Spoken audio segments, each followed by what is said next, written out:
और बड़ी खबर इस वक्त आ रही है, आपको बता दें कि तुर्की ने बरतानिया के साथ बहुत बड़ा मुआहदा किया है। जी हां, इस वक्त जो खबर आ रही है, जो खबर हम देख पा रहे हैं कि तुर्की ने यूरोफाइटर टाइफून मुआहदा किया है और खित्ते में यह दरअसल ताकत का एक नया तवाजुन होगा। आपको बताते चलें कि तुर्की ने बरतानिया से 8 अरब पाउंड मालियत के 20 यूरोफाइटर टाइफून जंगी तैयारे खरीदने का मुआहदा किया है। यह मुआहदा दरअसल बहुत बड़ा मुआहदा है। पूरी दुनिया की निगाहें इस डील पर टिकी हुई हैं क्योंकि इस डील में तुर्की शामिल है और तुर्की ने बरतानिया के साथ यह बड़ा मुआहदा किया है। ऐसे में और दरअसल इस मुआहदे की जो टाइमिंग है, आप देखिए, मशरिक़ वुस्ता में लगातार कशीदगी बनी हुई है। इसके अलावा रशिया और यूक्रेन की जंग चल रही है और तुर्की के बारे में खासतौर से बताएं क्योंकि तुर्की नेटो का हिस्सा है। इस वजह से भी पूरी दुनिया की निगाहें इस पर टिकी हुई हैं और अमेरिका भी कहीं ना कहीं रजब तैयब एर्दोगान और तुर्की की बहुत पासदारी करता है। और ऐसे में ब्रिटेन के साथ और रजब तैयब एर्दोगान का और तुर्की का इतना बड़ा या इतनी बड़ी जो डील हुई है, 8 अरब पाउंड मालियत के 20 यूरो फाइटर टाइफून जंगी तैयारे खरीदने का ये मुआहदा है, ये डील है जो एक तरह से तय पा गई है।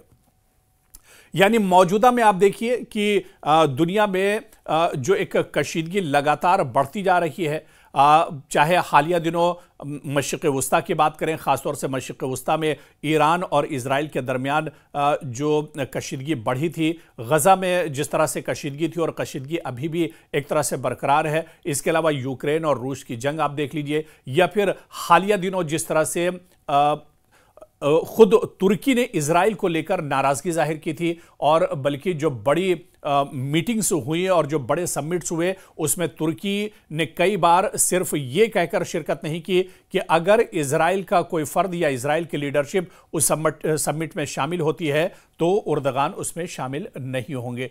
तो कहीं ना कहीं मिस्र में हालिया दिनों जिस तरह से एक बड़ी समिट हुई थी मशरिक़ वुस्ता को लेकर और फ़िलिस्तीन को लेकर, गज़ा में जो जंग चल रही थी उस डील को लेकर जो बड़ी बैठक मिस्र में हुई थी, वहां पर एर्दोगान तब तक नहीं पहुंचे थे जब तक ये माना जा रहा था कि इस बैठक में दरअसल इजराइल के वज़ीर आज़म बिन्यामिन नेतन्याहू भी आएंगे। लेकिन जब यह साफ हो गया कि बिन्यामिन नेतन्याहू नहीं आ रहे हैं, उसके बाद ही रजब तैयब एर्दोगान उस बैठक में पहुंचे थे।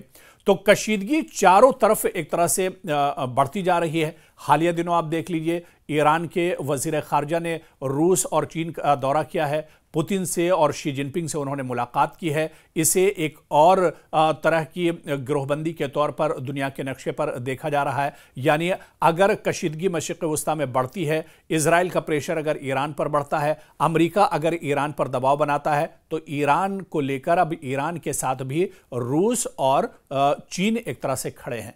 तो पूरी ये जो गिरोहबंदी हो रही है और जिस तरह से कशीदगी के बीच में जो हालात हैं पूरी दुनिया की, या जो सियासी हालात अब बनते जा रहे हैं, ऐसे में तुर्की का बरतानिया के साथ ये मुआहदा बहुत अहम माना जा रहा है। और ये छोटी मोटी डील भी नहीं है, 8 अरब पाउंड की ये डील है जो एक तरह से की गई है। दरअसल आप देखिए कि इस मुआहदे को एक तारीखी लम्हा करार दिया जा रहा है क्योंकि ये नेटो के मुश्तरका सिक्योरिटी के लिए भी काफ़ी अहम माना जा रहा है। दरअसल रजब तैयब एर्दोगान ने इशारा दिया है कि मुस्तकबिल में दिफाई सनत के मुश्तरका मंसूबे भी शुरू किए जा सकते हैं और ये डील दोनों मुलाकात के ममालिक के दरमियान एक नई स्ट्रेटेजिक ताउन की बुनियाद भी एक तरह से बनती दिखाई दे रही है। तो अब इस डील के बाद आप देखिए कि तुर्की और ज्यादा ताकतवर हो जाएगा। इस्लामी ममालिक में मौजूदा में अगर देखा जाए, पाकिस्तान की बात कर लें, न्यूक्लियर ताकत है, या इसके अलावा से तुर्की की बात कर लें, तुर्की काफ़ी ज़्यादा ताकतवर मुल्क माना जाता है और इसी वजह से माहिरीन मानते हैं कि आने वाले दिनों में इस डील के बाद, इस मुआहदे के बाद तुर्की और ज़्यादा ताकतवर हो जाएगा। ख़ासतौर पर असलहे और हथियार के तौर पर, जंगी या लेटेस्ट जो असलहा है उसके तौर पर तुर्की एक तरह से और ज़्यादा मजबूत हो जाएगा।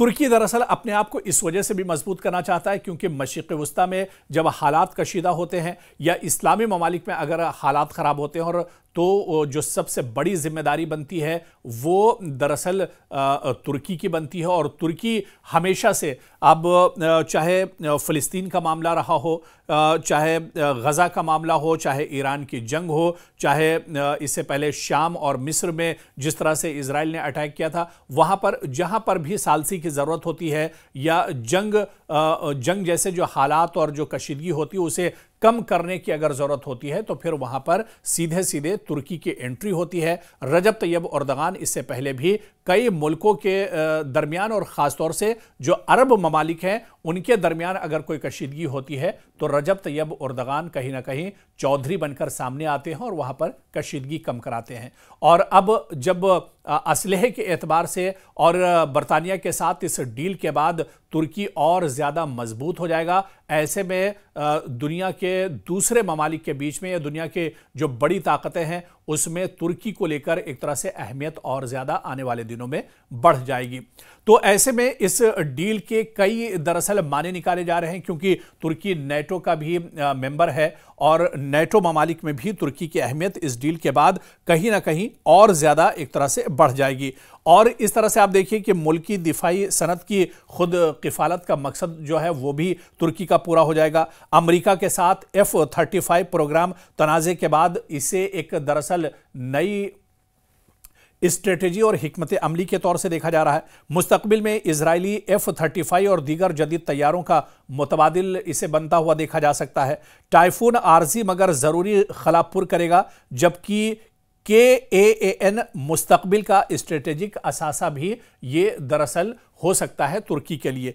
तो कहीं ना कहीं नेटो में तुर्की की स्ट्रेटेजिक अहमियत की वापसी एक तरह से होगी। खित्ते में ताकत के तवाजुन में मुमकिना तब्दीली देखने को मिल सकती है। दिफाई सनत में तुर्क और बरतानवी इश्तराक का एक नया दौर जो है वो शुरू हो सकता है और तुर्की की वसी कौमी दिफाई हिकमत अमली का इसे एक बहुत बड़ा हिस्सा माना जा रहा है। यानी तुर्की का कद इस डील के बाद और ज़्यादा बढ़ जाएगा। इस्लामी ममालिक में तुर्की का जो कद है वो तो है ही है, लेकिन दुनिया के जो सुपर पावर ममालिक हैं उनमें भी आने वाले दिनों में तुर्की का कद और ज़्यादा बढ़ने वाला है। और मशरिक़ वस्ता में जिस तरह से कशीदगी और तनाव हमेशा से बरकरार रहता है, इस तनाव को देखते हुए भी तुर्की के इस कदम को काफ़ी अहम माना जा रहा है।